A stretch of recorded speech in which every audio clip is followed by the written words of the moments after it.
ನಮಸ್ಕಾರ ಎಲ್ಲರಿಗೂ welcome back to Kalavathi's kitchen. ಇವತ್ತಿನ recipe restaurant style matar paneer pulao ನೋಡ್ರಿ. ಈ ಒಂದು ರೆಸಿಪಿನ ಮಾಡೋದು ಭಾಳ ಅಂದ್ರೆ ಭಾಳ ಈಸಿ ನೋಡ್ರಿ. ಹಂಗಾದ್ರೆ ಮತ್ತೆ ತಡರಿ ಇದನ್ನ ಮಾಡೋದು ಹೆಂಗಂತ ನೋಡ್ಕೊಂಡು ಬರೋಣ ಬರ್ರಿ.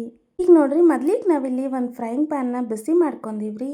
ಅದಕ್ಕೆ ಒಂದು 2 ರಿಂದ 3 ಟೀ ಸ್ಪೂನ್ ಆಗೋಷ್ಟು ಎಣ್ಣೆ ಹಾಕೊಂಡಿವ್ರಿ. ಈಗ ಈ ಎಣ್ಣೆ ಬಿಸಿ ಆಗ್ತಿದ್ದಂಗೆ ಒಂದು 5 ರಿಂದ 6 ಗೋಡಂಬಿನ ಹಿಂಗೆ ಬಿಡಿಸಿ ಹಾಕೊಂಡಿವಿ ನೋಡ್ರಿ. ಈ ಗೋಡಂಬಿನ ಜಾಸ್ತಿ ಫ್ರೈ ಮಾಡ್ಕೊಳ್ಳೋಂಥ ಅವಶ್ಯಕತೆ ಇಲ್ರಿ. ಸ್ವಲ್ಪ ಲೈಟ್ ಗೋಲ್ಡನ್ ಕಲರ್ ಬಂದ್ರೆ ಸಾಕ್ರಿ, ಫ್ರೈ ಮಾಡ್ಕೊಂಡು ತಕೊಂಡ್ಬಿಡ್ಬೇಕ್ರಿ. ಈಗ ನೀವಿಲ್ಲಿ ನೋಡತ್ತಿರಲ್ರಿ, ಈ ಕಲರ್ ಪರ್ಫೆಕ್ಟ್ ಆಗಿ ಐತೆ ನೋಡ್ರಿ. ಹಿಂಗೆ ಗೋಡಂಬಿ ಫ್ರೈ ಮಾಡ್ಕೊಂಡಾದ್ಮೇಲೆ ನಾವಿಲ್ಲಿ 1 ಕಪ್ ಆಗೋಷ್ಟು ಪನ್ನೀರ್ ತಗೊಂಡಿವಿ ನೋಡ್ರಿ. ಈಗ ಈ ಪನ್ನೀರ್ನು ಅಷ್ಟೇ ರೀ, ಜಾಸ್ತಿ ಫ್ರೈ ಮಾಡ್ಕೊಳ್ಳೋಂಥ ಅವಶ್ಯಕತೆ ಇಲ್ರಿ. ಜಸ್ಟ್ ಲೈಟ್ ಗೋಲ್ಡನ್ ಕಲರ್ ಬಂದ್ರೆ ಸಾಕ್ರಿ. 1-2 ನಿಮಿಷ ಇದನ್ನ ಲೋ ಫ್ಲೇಮ್ ಒಳಗೆ ಫ್ರೈ ಮಾಡ್ಕೋಬೇಕು ನೋಡ್ರಿ. ಈಗ ಹಿಂಗೆ ಗೋಡಂಬಿ ಮತ್ತು ಪನ್ನೀರ್ ಫ್ರೈ ಮಾಡ್ಕೊಂಡ್ಮೇಲೆ ನಾವಿಲ್ಲಿ ಗ್ಯಾಸ್ ಮೇಲೆ ಇನ್ನೊಂದು ಕಡಾಯಿ ಇಟ್ಕೊಂತೀವಿ ನೋಡ್ರಿ. ಈ ಕಡಾಯಿ ಬಿಸಿ ಆಗ್ತಿದ್ದಂಗೆ 2 ರಿಂದ 3 ಟೀ ಸ್ಪೂನ್ ಆಗೋಷ್ಟು ಎಣ್ಣೆ ಹಾಕೊಂಡೀವ್ರಿ. ಮತ್ತು ಈ ಎಣ್ಣೆ ಬಿಸಿ ಆಗ್ತಿದ್ದಂಗೆ 1-2 ಇಂಚ್ ಆಗೋಷ್ಟು ಚಕ್ಕೆ, 3 ಲವಂಗ, 1 ಚಕ್ರ ಮೊಗ್ಗು, 4 ರಿಂದ 5 ಕಾಳು ಮೆಣಸು ಮತ್ತು ಅದ್ರ ಜೊತೆಗಿನ 1-2 ಪಲಾವ್ ಎಲೆ ಹಾಕೊಂಡೀವಿ ನೋಡ್ರಿ. ಈಗ ಈ ಎಲ್ಲ ಮಸಾಲೆ ಪದಾರ್ಥಗಳನ್ನ 1-2 ಸೆಕೆಂಡ್ ಫ್ರೈ ಮಾಡ್ಕೋಬೇಕು ನೋಡ್ರಿ. ಈಗ ಫ್ರೈ ಮಾಡ್ಕೊಂಡ್ಮೇಲೆ ಇದಕ್ಕೆ ಸಣ್ಣಕ್ಕೆ ಉದ್ದಕ್ಕೆ ಕಟ್ ಮಾಡ್ಕೊಂಡಂತ 2 ಉಳ್ಳಾಗಡ್ಡೆನ ಹಾಕೊಂಡೀವಿ ನೋಡ್ರಿ. ಈ ಉಳ್ಳಾಗಡ್ಡಿದು ಸ್ವಲ್ಪ ಕಲರ್ ಚೇಂಜ್ ಆಗ್ಬೇಕ್ರಿ ಮತ್ತು ಮೆತ್ತಗಾಗ್ಬೇಕು ನೋಡ್ರಿ. ಅಲ್ಲಿ ತನಕ ಇದನ್ನ ಹಿಂಗೆ ಫ್ರೈ ಮಾಡ್ಕೋಬೇಕ್ರಿ. ಕಡಿಮೆ ಅಂದರೂ 1-2 ನಿಮಿಷ ಆದರೂ ಮೀಡಿಯಂ ಫ್ಲೇಮ್ ಒಳಗೆ ಫ್ರೈ ಮಾಡ್ಕೋಬೇಕ್ರಿ. ಈ ಉಳ್ಳಾಗಡ್ಡಿ ಫ್ರೈ ಆಗ್ತಿದ್ದಂಗೆ 1-2 ಹಸಿಮೆಣಸಿನ್ಕಾಯಿ ಹಾಕೊಂಡೀವ್ರಿ. ಮತ್ತು ಅದ್ರ ಜೊತೆಗಿನ ಇಲ್ಲಿ ಶುಂಠಿ ಮತ್ತು ಬೆಳ್ಳುಳ್ಳಿನ ಎರಡೂ ಸ್ವಲ್ಪ ಜಜ್ಜಿ ಹಾಕೊಂಡೀವಿ ನೋಡ್ರಿ.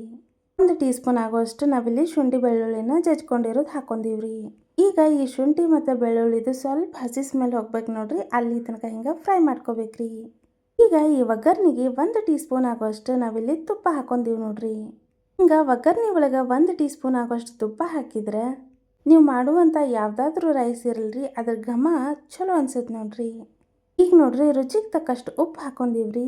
ಮತ್ತು ಅದ್ರ ಜೊತೆಗಿನ 1 ಗಿರ್ದಾ ಟೀ ಸ್ಪೂನ್ ಹಾಕುವಷ್ಟು ನಾವಿಲ್ಲಿ ಗರಂ ಮಸಾಲ ಹಾಕೊಂಡೀವಿ ನೋಡ್ರಿ. ಗಿರ್ದಾ ಅಂತಂದ್ರೆ 1/4 ಟೀ ಸ್ಪೂನ್ ರೀ. ಈಗ ಈ ಗರಂ ಮಸಾಲ ಮತ್ತು ಉಪ್ಪು ಚಲೋ ತಂಗೆ ಹೊಂದ್ಕೋಬೇಕು ನೋಡ್ರಿ. ಹಂಗೆ ಫ್ರೈ ಮಾಡ್ಕೋಬೇಕ್ರಿ 1-2 ಸೆಕೆಂಡ್. ಈಗ ನೋಡ್ರಿ, ನಾವಿಲ್ಲಿ 1 ಕಪ್ ಆಗೋಷ್ಟು ಹಸಿ ವಟಾಣಿನ ಹಾಕೊಂಡೀವ್ರಿ. ಈಗ ಸೀಸನ್ ಇರೋದ್ರಿಂದ ಆರಾಮಾಗಿ ಮಾರ್ಕೆಟ್ ಒಳಗೆ ಸಿಗ್ತೈತ್ರಿ. ಇಲ್ಲ ಅಂತಂದ್ರು ನೀವು ಫ್ರೋಸನ್ ಬಟಾಣಿ ಬೇಕಾದರೂ ಹಾಕ್ಕೋಬೋದು ನೋಡ್ರಿ. ಈಗ ಈ ಬಟಾಣಿನೂ ಒಂದ್ಸಲ ಹಿಂಗೆ ಚಲೋ ತಂಗೆ ಮಿಕ್ಸ್ ಮಾಡ್ಕೋಬೇಕ್ರಿ. ನಾವಿಲ್ಲಿ 1 ಕಪ್ ಅಕ್ಕಿ ತೊಗೊಂಡಿವ್ರಿ, ಹಾಗಾಗಿ ನಾವಿಲ್ಲಿ 3 ಕಪ್ ಆಗೋಷ್ಟು ನೀರು ಹಾಕೊಂಡೀವಿ ನೋಡ್ರಿ. ಈಗ ಒಂದು ಸಲ ಇದನ್ನು ಹಿಂಗೆ ಮಿಕ್ಸ್ ಮಾಡ್ಕೋಬೇಕ್ರಿ. ಹಿಂಗೆ ಮಿಕ್ಸ್ ಮಾಡ್ಕೊಂಡ್ಮೇಲೆ ಹಿಂಗೆ ನೀರು ಕುದಿ ಬರೋ ತನಕ ಕಾಯ್ಬೇಕ್ರಿ. ಹಿಂಗೆ ನೀರು ಕುದಿ ಬಂತು ಅಂತಂದ್ರೆ ತೊಳೆದಿಟ್ಕೊಂಡಿರುವಂಥ ಅಕ್ಕಿ ಹಾಕೊಳತ್ತೀವಿ ನೋಡ್ರಿ. ನಾವಿಲ್ಲಿ 1 ಕಪ್ ಆಗೋಷ್ಟು ಬಾಸ್ಮತಿ ಅಕ್ಕಿನ ತೊಗೊಂಡಿವ್ರಿ. ನೀವು ಇದ ಅಕ್ಕಿನ ಬಳಸ್ಬೇಕಂತ ಏನೂ ಇಲ್ರಿ, ನೀವು ಮನಿ ಒಳಗೆ ಬಳಸುವಂಥ ಯಾವುದಾದ್ರೂ ಅಕ್ಕಿನ ಹಾಕೋಬಹುದು ನೋಡ್ರಿ. ಈಗ ಅಕ್ಕಿ ಹಾಕಿದ್ಮೇಲೆ ಹಿಂಗೆ ಒಂದ್ಸಲ ಮಿಕ್ಸ್ ಮಾಡ್ಕೊಂಡು ಮೇಲೆ ಒಂದು ಮುಚ್ಚಳ ಮುಚ್ಚಿ 5 ರಿಂದ 6 ನಿಮಿಷ ಇದನ್ನ ಹೈ ಫ್ಲೇಮ್ ಒಳಗೆ ಬೇಯಿಸ್ಕೋಬೇಕ್ರಿ. ಈಗ ನೀವಿಲ್ಲಿ ನೋಡ್ಬೋದ್ರಿ, ಒಂದು 5 ರಿಂದ 6 ನಿಮಿಷ ಬೇಯಿಸ್ಕೊಂಡಾದ್ಮೇಲೆ ಈ ಪಲಾವ್ ಒಂದು 80 to 90% ರೆಡಿ ಆಗಿರ್ತೈತೆ ನೋಡ್ರಿ. ಈಗ ಈ ಪಲಾವ್ಗೆ ನಾವು ಆಗಲೇ ಫ್ರೈ ಮಾಡಿ ಇಟ್ಕೊಂಡಿದ್ವಲ್ರಿ ಪನ್ನೀರ್ ಮತ್ತು ಗೋಡಂಬಿ, ಅದನ್ನ ಎರಡೂ ಹಾಕೋಬೇಕ್ರಿ. ಹಿಂಗೆ ಗೋಡಂಬಿ ಮತ್ತು ಪನ್ನೀರ್ ಹಾಕೊಂಡ್ಮೇಲೆ ಒಂದು ಸಲ ಇದನ್ನೆಲ್ಲನೂ ಮಿಕ್ಸ್ ಮಾಡ್ಕೋಬೇಕು ನೋಡ್ರಿ. ಹಿಂಗೆ ಎಲ್ಲ ಕಡೆನೂ ಚಲೋ ತಂಗೆ ಒಂದ್ಸಲ ಮಿಕ್ಸ್ ಮಾಡಿಕೊಂಡು ನಾಲೊಂದು ಮುಚ್ಚಳ ಮುಚ್ಚಿ ಒಂದು 3 ರಿಂದ 4 ನಿಮಿಷ ಇದನ್ನು ಲೋ ಫ್ಲೇಮ್ ಒಳಗೆ ಬೇಯಿಸ್ಕೋಬೇಕ್ರಿ. ಹಿಂಗೆ ಒಂದು 3 ರಿಂದ 4 ನಿಮಿಷ ಲೋ ಫ್ಲೇಮ್ ಒಳಗೆ ಬೇಯಿಸ್ಕೊಳ್ಳೋದ್ರಿಂದ ಈ ಪಲಾವ್ ಅನ್ನೋದು 100% ರೆಡಿಯಾಗಿರ್ತೈತ್ರಿ.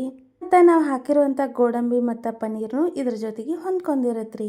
ಈಗ ನೀವಿಲ್ಲಿ ನೋಡ್ಬೋದ್ರಿ, restaurant style matar paneer pulao ready ನೋಡ್ರಿ. ಈಗ ನೀವ ಇಲ್ಲಿ ನೋಡತ್ತಿರಲ್ರಿ, ಈ ಮಟರ್ ಪನ್ನೀರ್ ಪಲಾವ್ ಅನ್ನೋದು ಎಷ್ಟು ಸೂಪರ್ ಆಗಿ ರೆಡಿ ಆಗೈತಿ ಅಂತ. ಈ ರೆಸಿಪಿ ನಿಮ್ಗೆ ಇಷ್ಟ ಆಗಿದ್ರೆ ಮನೆ ಒಳಗೆ ಒಂದ್ಸಲ ಟ್ರೈ ಮಾಡ್ರಿ. ಮತ್ತು ರುಚಿ ಹೆಂಗೆ ಬಂತು ಅನ್ನೋದನ್ನು ಕಮೆಂಟ್ ಮಾಡಿ ತಿಳಿಸ್ರಿ. ಮತ್ತು ಈ ಒಂದು ಪಲಾವ್ನ ಬಿಸಿ ಬಿಸಿ ಇರುವಾಗ ಸರ್ವ್ ಮಾಡ್ರಿ. ಈ ರೆಸಿಪಿ ನಿಮ್ಗೆಲ್ಲರಿಗೂ ಇಷ್ಟ ಆಗೈತಿ ಅಂತ ಅನ್ಕೋತೀವ್ರಿ. ರೆಸಿಪಿ ಇಷ್ಟ ಆಗಿದ್ರೆ ನಮ್ಮ ಯೂಟ್ಯೂಬ್ ಚಾನಲ್ನ ಸಬ್ಸ್ಕ್ರೈಬ್ ಮಾಡ್ಕೋರಿ. ಮತ್ತು ವಿಡಿಯೋಕ್ಕೆ ಲೈಕ್, ಶೇರ್, ಕಮೆಂಟ್ ಮಾಡೋದನ್ನ ಮರಿಬೇಡ್ರಿ. ಈ ಒಂದು ರೆಸಿಪಿ ನೋಡಿದ್ದಕ್ಕೆ ಧನ್ಯವಾದಗಳು ರೀ.